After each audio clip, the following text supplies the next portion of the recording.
Hello friends, வீட்டுக்கு வீடு வாசப்படியில் இன்றைக்கி என்ன நடந்துச்சுன்னு பார்த்தோம்னா, சடங்குக்காக பல்லவியை வந்து பார்வதி சாருலாம் வந்து ரெடி பண்ணிகிட்ருக்குறாங்க.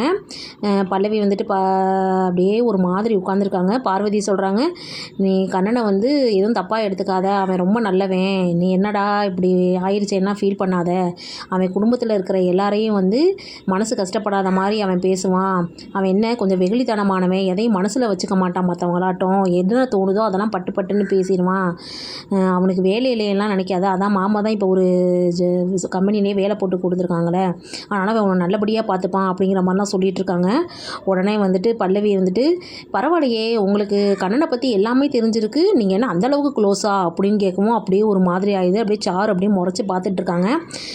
அப்படி இல்லை, வீட்டுக்கு வந்துட்டோம்னா நம்ம எல்லாரை பற்றியும் தெரிஞ்சு வச்சுக்கணும்ல, அதனால தான் நான் சொன்னேன் அப்படிங்கிற மாதிரி சொன்னோடனே கூட்டிகிட்டு போயிடுறாங்க. உடனே சாரு வந்துட்டு பார்வதியில் சொல்கிறாங்க, என்ன நீ இவ இப்படிலாம் பேசுகிறா, நீ எப்படி திட்டி விட்டுற வேண்டியதானே, ஓவராக தான் பண்ணிகிட்ருக்கா அப்படிங்கிற மாதிரி அவங்க கோவப்பட்டுட்ருக்காங்க.